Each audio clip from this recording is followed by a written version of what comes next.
Assalamualaikum warahmatullahi wabarakatuh.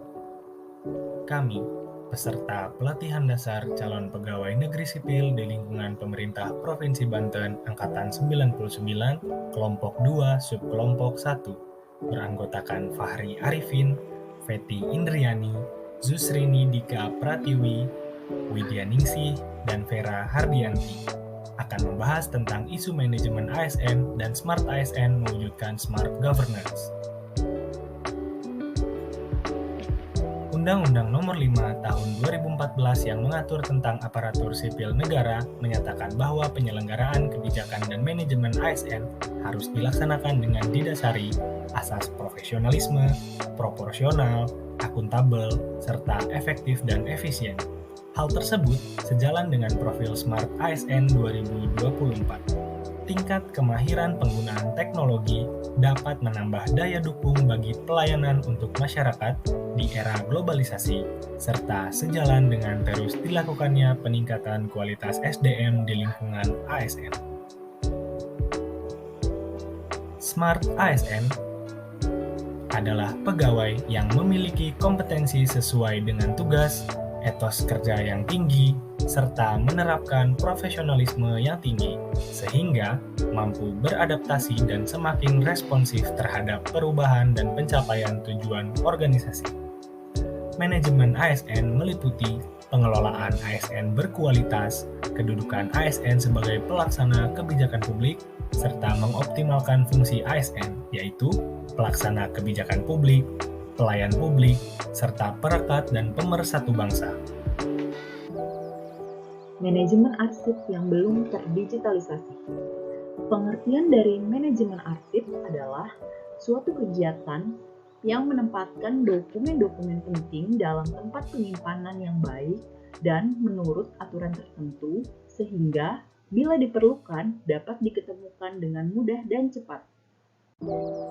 Fakta di lapangan yang pertama, tidak tertata dengan baik yang mengakibatkan saat pencarian arsip dibutuhkan waktu yang lama.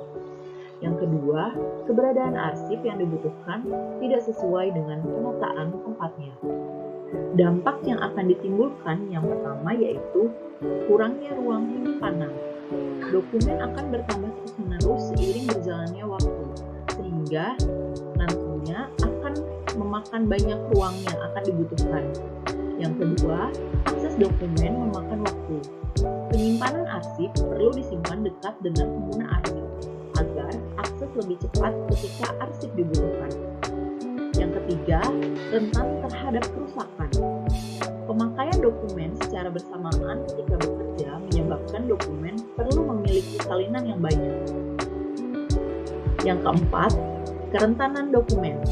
Dokumen lebih rentan hilang atau dicuri oleh orang yang tidak berkepentingan. Yang kelima yaitu pengiriman dokumen tidak efisien. Pengiriman dokumen dalam sistem berbasis kertas sering menimbulkan masalah. Hal tersebut menyebabkan pekerjaan menjadi lambat dan tidak efisien. Yang keenam yaitu masalah dalam kolaborasi.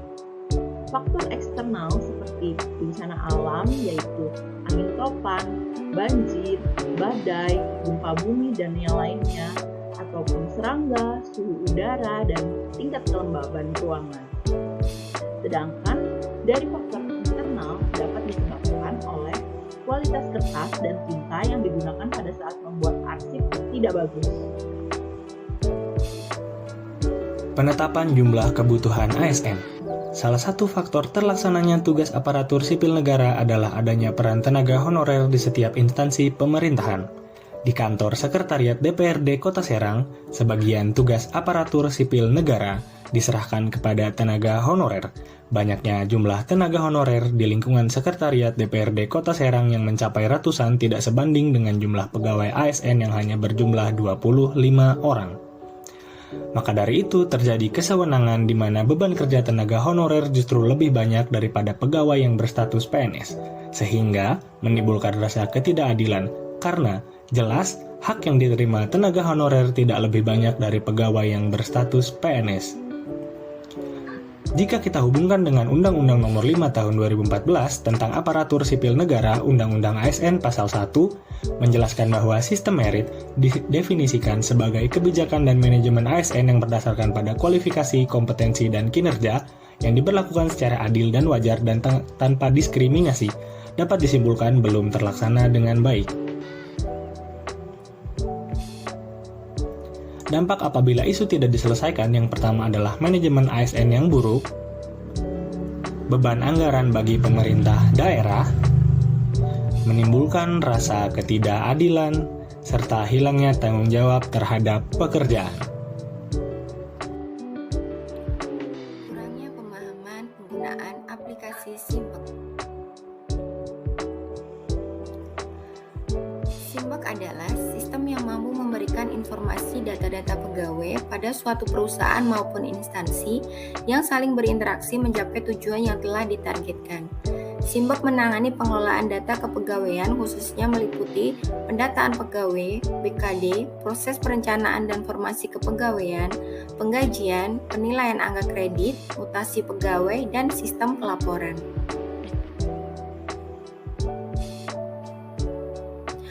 Fakta di lapangan, masih banyak PNS yang belum paham menggunakan aplikasi Simbek, terutama bagaimana pengisian data-data yang diperlukan di aplikasi Simbek. Yang kedua, penggunaan aplikasi Simbek yang harus menggunakan HP Android membuat pengguna HP selain Android tidak bisa mendownload aplikasi Simbek. Dampak yang ditimbulkan, yang pertama, kinerja PNS tidak efektif dan efisien, dapat mengganggu kestabilan informasi dan jika masih memakai cara manual akan menyebabkan arsip-arsip terancam hilang jika terjadi kebakaran dan faktor ancaman lain. Kesulitan dalam mengetahui pegawai yang akan naik pangkat dan yang akan mendapat kenaikan gaji berkala. Kesulitan dalam menentukan mutasi pegawai sesuai pendidikan dan kompetensi. Kesulitan dalam memantau jatah cuti dan kesulitan dalam melakukan monitoring presensi PNS.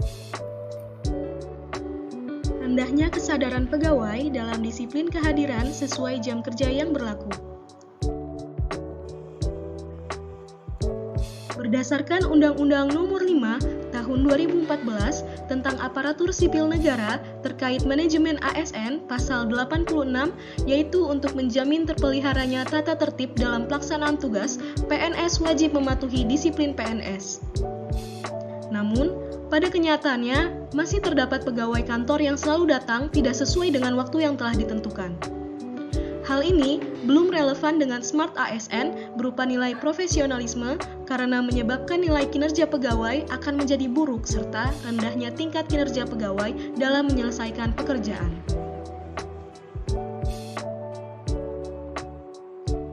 Fakta di lapangan, terdapat pegawai yang tidak absen sesuai dengan ketentuan jam masuk dan jam pulang yang sudah ditetapkan oleh kantor. Tentunya, hal ini akan menimbulkan dampak, yaitu diantaranya menjadi penilaian kinerja yang buruk terhadap pegawai sendiri.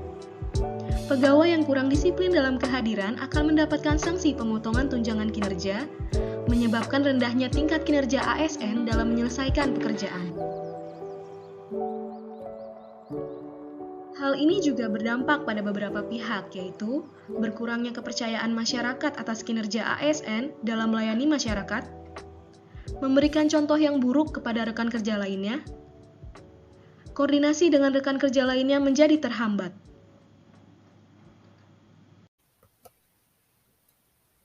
Dari keempat isu yang telah dideskripsikan, kami menganalisis core issue dengan metode APKL. Hasil dari metode APKL menyatakan bahwa core issue yang dipilih adalah kurangnya pemahaman penggunaan aplikasi Simbek. Penyebab core issue kami analisis menggunakan fishbone diagram. Pada aspek surroundings, merupakan kesadaran penggunaan aplikasi Simbek yang minim. Pada aspek sistem, keterbatasan operating system karena hanya pada Android. Untuk aspek suppliers, tidak semua pegawai menggunakan telepon berbasis Android, serta skill meliputi pemahaman penggunaan aplikasi yang belum optimal, sehingga menyebabkan kurangnya pemahaman penggunaan aplikasi Simpek. Atas masalah tersebut, kami menyarankan untuk mengajukan pengembangan aplikasi untuk tersedia di semua operating system, untuk mengadakan sosialisasi lebih optimal tentang penggunaan aplikasi Simpek, serta menempel himbauan penggunaan aplikasi Simpek di lingkungan kantor. Kesimpulannya, penggunaan Simpek adalah bentuk kecil dari penerapan Smart ASN dalam manajemen ASN yang berbasis digital. Kedisiplinan yang dibangun dari hal kecil tentunya akan membentuk kebiasaan baru dan menjadikan ASN mampu memberikan pelayanan terbaik bagi masyarakat. Demikian yang dapat kami sampaikan. Terima kasih. Wassalamualaikum warahmatullahi wabarakatuh.